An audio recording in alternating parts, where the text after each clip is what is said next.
नमस्कार। चलते हैं दिनांक 8 अप्रैल 2024 सोमवार को होने वाली एक खगोलीय घटना की ओर, जिसको हम खग्रास सूर्य ग्रहण के नाम से जानेंगे। आने वाली चैत्र कृष्ण अमावस्या दिन सोमवार, अंग्रेजी तारीख के अनुसार 8 अप्रैल को, जो कि हमारे भारतीय संवत्सर का अंतिम दिन है, उस दिन खग्रास सूर्य ग्रहण होगा। और ये सूर्य ग्रहण जो 27 नक्षत्र हैं उनमें से अंतिम नक्षत्र रेवती नक्षत्र, 12 राशियों में जो अंतिम राशि है यानी कि मीन राशि, यानी रेवती नक्षत्र और मीन राशि पर होगा। तो क्या होगा, इस ग्रहण का प्रभाव हमारे आपके व्यक्तिगत जीवन में, इसके क्या लाभ रहेगा, इससे क्या हानियां रहेंगी, इन सब पर चर्चा करेंगे। लेकिन सबसे पहले जानने का प्रयास करते हैं कि खग्रास सूर्य ग्रहण क्या है। इससे पूर्व एक वीडियो माध्य चंद्र ग्रहण पर जो हमने बनाया था, उसमें हमने 5 प्रकार के ग्रहण का उल्लेख किया था। आज उन्हीं 5 प्रकार के जो ग्रहणों में आज जिस ग्रहण की बात करते हैं वो आने वाला खग्रास सूर्य ग्रहण। खग्रास ग्रहण वो होता है जिसमें सूर्य का पूरा भाग ग्रसित हो जाता है, और एक होता है खंडग्रास, उसमें कुछ हिस्सा ग्रसित होता है। तो खग्रास सूर्य ग्रहण क्या होता है, प्राकृतिक दृष्टि से जो सौर मंडल में चंद्रमा पृथ्वी और सूर्य के मध्य से जब होकर के गुजरता है, तब पृथ्वी से देखने पर सूर्य पूर्ण रूप से चंद्रमा द्वारा आच्छादित हो जाता है। इस क्रिया को खग्रास सूर्य ग्रहण कहते हैं। और खंडग्रास में सूर्य का कुछ भाग आच्छादित हो जाता है, उसको खंडग्रास कहते हैं। तो आने वाली 8 अप्रैल को पूर्ण रूप से सूर्य चंद्रमा द्वारा आच्छादित होगा, इसीलिए इसको खग्रास सूर्य ग्रहण कहा जा रहा है। वैज्ञानिक दृष्टिकोण से भी ग्रहण का बहुत अधिक महत्व है। विज्ञान मानता है कि ग्रहण के समय हम संपूर्ण ब्रह्मांड में अनेकानेक विलक्षण एवं अद्भुत घटनाएं घटित होती हैं, और उस अवसर पर वैज्ञानिक नए नए तथ्यों को, नए नए रहस्यों को खोजने का प्रयास करते हैं। 1968 में लार्कायर नामक एक वैज्ञानिक ने सूर्य ग्रहण के समय सौर मंडल में होने वाली हीलियम गैस की उपस्थिति का पता लगाया था। तो ये ग्रहण का समय हम सबके लिए, संपूर्ण मानव सृष्टि के लिए और हमारे वैज्ञानिकों के लिए बहुत ही महत्वपूर्ण है। हमारी जो वैदिक परंपरा है उसमें भी ग्रहण का जो उल्लेख है वो प्रतिपादित किया गया है। ईसा से 4000 वर्ष पूर्व ग्रहण की जानकारी हमारे ऋषियों को थी।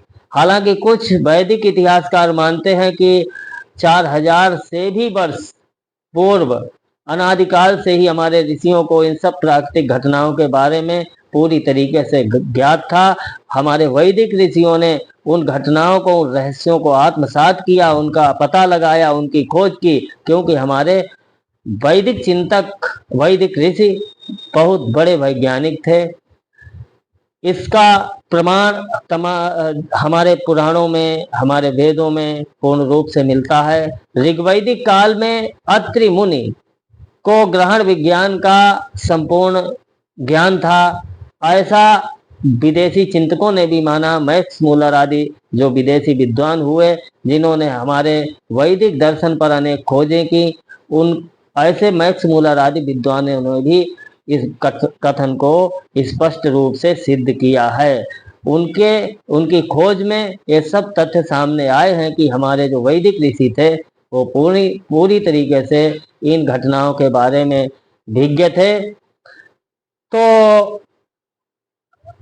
वैदिक चिंतन के साथ साथ जो हमारा पौराणिक दर्शन है उसमें भी ग्रहण के बारे में पूरी तरीके से, पूर्ण रूप से उल्लेख किया गया है। हालांकि हमारा पुराण प्रत्येक घटना को ईश्वरीय क्रिया से जोड़ता है। इस ग्रहण के बारे में श्रीमद् भागवत महापुराण के 5वें अध्याय के 24वें अध्याय में जहाँ पर राहु केतु आदि ग्रहों की स्थिति के बारे में बताया गया है, वहां पर ग्रहण का उल्लेख दिया है।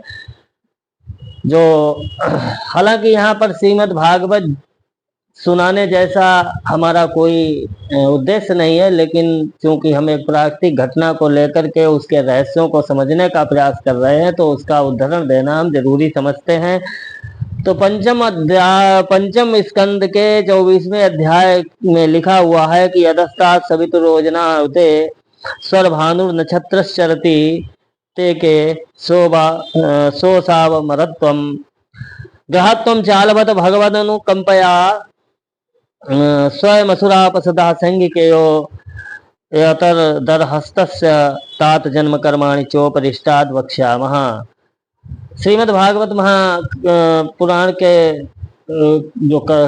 श्रीमद् भागवत महापुराण के जो कथाकार हैं वेद व्यास जी, रचनाकार वेद व्यास जी ने लिखा है कि सूर्य से 10,000 योजन नीचे राहु नक्षत्रों के समान घूमता है। भगवान की कृपा से इसने देवत्व को प्राप्त किया है और यह हिरण्यकश्यप की पुत्री सिंहिका का पुत्र है। लेकिन असुराधम यानी असुरों में भी बहुत अधम होने के कारण यह पूजने के योग्य तो नहीं है, क्योंकि इसके जन्म और इसके कर्म बहुत ही नीच प्रकृति के हैं। लेकिन भगवान की कृपा से आज ग्रहों के मध्य में, देवताओं के मध्य में पूजित हो रहा है। आगे लिखा है कि यदस्तरणेर मंडलम प्रतपस्तद विरतो योजनात् माक्षते 12,000 सोमस्य 13,000 राहोर्यः पर्वणि तदभ्याध व्यवधान कृत वैरानुबंधः सूर्या चंद्रमसा मभिधावती। कि आगे लिखते हैं व्यास जी कि सूर्य का जो तपता हुआ मंडल है, इसका विस्तार 10,000 योजन है और इसके आगे जो चंद्रमा का विस्तार है वो 12,000 योजन है। लेकिन सूर्य और चंद्रमा से भी अधिक राहु का जो विस्तार है वो 13,000 योजन बताया गया है। समुद्र मंथन के उपरांत अमृतपान के समय यह राहु सूर्य और चंद्रमा के मध्य में आकर के बैठ गया। तो सूर्य और चंद्रमा ने इसका भेद अन्य देवताओं के मध्य में खोल दिया, तो इसलिए सबसे अधिक सूर्य और चंद्रमा से बैर मानता है। इसीलिए अमावस्या और पूर्णिमा के दिन यह सूर्य और चंद्रमा को ग्रसित करता है। तो आगे लिखा है भागवतकार ने कि तन्निसम्यो भयत्रापि भगवता रक्षणाय प्रोक्तम सुदर्शनम नाम भागवतम दैतमस्त्रम तत्तेजसा दुर्विसहम मुहु परिवर्तमानमभ्यवस्थितो मुहूर्तमभिद्विजमानस्य कित हृदय आरादेव निवर्तन्ते तदुपरागमिति वदन्ति लोका। भगवान ने जब देखा कि यह राहु सूर्य और चंद्रमा के मध्य में आकर के बैठ गया है और उनके द्वारा बता दिए जाने पर उनको मारने के लिए दौड़ रहा है, तो भगवान ने अपने सुदर्शन चक्र से इसके सिर और धड़ का मैंने इसका भेदन कर दिया, जिससे इसका सिर अलग हो गया, धड़ अलग हो गया। और यह राहु सिर और धड़ को लेकर के निरंतर घूमता रहता है और उस चक्र के असह्य तेज से उद्विग्न होकर के मुहूर्त मात्र सूर्य और चंद्रमा के सामने टिककर फिर लौट जाता है। उसके जितनी देर तक सूर्य और चंद्रमा के सामने ठहरने की जो स्थिति है, उसी क्रिया को ग्रहण कहते हैं। इस प्रकार हमारे पुराणों में ग्रहण के बारे में इस प्रकार का उल्लेख दिया हुआ है। तो ये सब पुराण और वेद इसकी चर्चा करने का हमारा उद्देश्य नहीं है। आगे बात करते हैं कि यह कहाँ और किन देशों में ग्रहण दिखाई देगा, यानी ये जो खग्रास ग्रहण है ये किन देशों को प्रभावित करेगा। उत्तरी America, Greenland, Canada, Mexico, Europe के पश्चिमी भाग, दक्षिणी अमेरिका के उत्तर तटीय भाग, प्रशांत महासागर, अटलांटिक महासागर एवं आर्कटिक क्षेत्र में यह ग्रहण दिखाई देगा। तो जहां पर यह दिखाई देगा, वहां के निवासियों को, वहां की प्रकृति को, वहां की जलवायु को यह ग्रहण पूर्ण रूप से प्रभावित करेगा। तो जिन स्थानों का भी हमने नाम लिया, उत्तरी अमेरिका, ग्रीनलैंड, कनाडा, दक्षिणी अमेरिका के उत्तर तटीय भाग, प्रशांत महासागर, अटलांटिक महासागर, आर्कटिक क्षेत्र के जो निवासी जन हैं, वहाँ के लोगों को जो विशेषकर हमारे बहुत से भारतीय ऐसे स्थानों उन स्थानों पर रहते हैं, तो उन भारतीयों को ग्रहण के जो नियम हैं, यम नियम सूतक वेद और जो अन्य कार्य किए जाते हैं ग्रहण में, उन सबको पूरी तरीका से मान्यता देने की आवश्यकता है। विशेषकर उन देशों के निवासी जो हमारे भारतीय हैं या जो हमारे वैदिक परंपराओं को मानते हैं, हमारी पौराणिक परंपराओं को मानते हैं, तो उनमें से विशेषकर मीन राशि के लोग इस ग्रहण से विशेषकर सावधान रहें। एक बहुत अच्छी बात, इस ग्रहण से हमारे भारत को, भारत के निवासियों को फायदा ही फायदा। संवत्सर का अंतिम दिन, नक्षत्र का अंतिम नक्षत्र रेवती से, अश्विनी से लेकर के रेवती 27 नक्षत्र, तो यानी नक्षत्र का अंतिम नक्षत्र, नक्षत्रों का अंतिम नक्षत्र, और मेष से लेकर के मीन तक 12 राशियां हैं।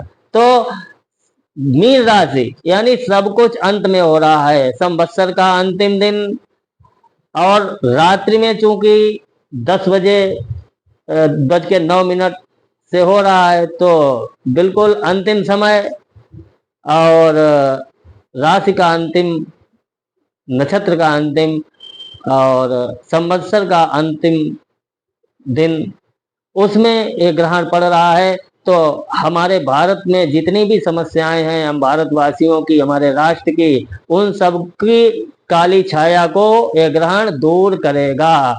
इसलिए हमारे भारत में रहने वाले हमारे सभी भाई बहनों के लिए इस ग्रहण से फायदा ही फायदा होगा। और ग्रहण के जो नियम होते हैं, यम नियम सूतक आदि, उनकी किसी भी प्रकार की कोई मान्यता नहीं है। लेकिन जिन स्थानों पर ग्रहण पड़ेगा, यानी ये कब, भारतीय समयानुसार स्टैंडर्ड टाइम रात्रि 10:09 से 9 अप्रैल 2024 की रात्रि को 1:26 तक, यानी कुल 3 घंटा 15 मिनट तक एक ग्रहण काल रहेगा। 10:09 8 अप्रैल की रात्रि को प्रारंभ होगा और 9 अप्रैल को रात्रि में ही 1:26 पर यह समाप्त हो जाएगा। तो इस अवधि में 3 घंटा 15 मिनट तक जिन स्थानों को यह ग्रहण प्रभावित करेगा, जिन स्थानों पर यह ग्रहण पड़ेगा, उनको नियम पालन करने की आवश्यकता है। विशेषकर जो हमारे भारतीय उन स्थानों पर रह रहे हैं जहां, जो हमने स्थान अभी बताए, उत्तरी अमेरिका, ग्रीनलैंड, कनाडा, मेक्सिको आदि, वहां के निवास करने वाले हमारे भारतीयों को पूरी तरीके से इसका जो नियम आदि हैं उनका पालन करना होगा। विशेषकर मीन राशि वाले अधिक सतर्क रहें, क्योंकि ये मीन राशि पर ग्रहण हो रहा है, इसलिए उनको ज्यादा सावधान रहने की आवश्यकता है। किसी भी भारत के रहने वाले व्यक्ति को, धार्मिक मान्यताओं को मानने वाले व्यक्ति को इससे, ग्रहण से डरने की या इससे बचाव करने की कोई आवश्यकता नहीं है, क्योंकि ये हमारे यहाँ नहीं दिखाई दे रहा है, हमारे यहाँ नहीं पड़ रहा है। तो आज की चर्चा में बस इतना ही। एक निवेदन करेंगे कि अभी तक यदि आपने हमारे इस यूट्यूब चैनल को सब्सक्राइब नहीं किया है तो कृपया करके सब्सक्राइब कर दीजिए, बेल आइकन का बटन दबा दीजिए ताकि हमारी अगली वीडियो आपके पास जल्दी से पहुंच जाए। किसी भी प्रकार की ज्योतिष अथवा वास्तु संबंधी समस्या के लिए, परामर्श के लिए आप हमारे मोबाइल नंबर जो कि हमारी इसी स्क्रीन पर दिए हुए हैं उन पर हमसे संपर्क कर सकते हैं। धन्यवाद।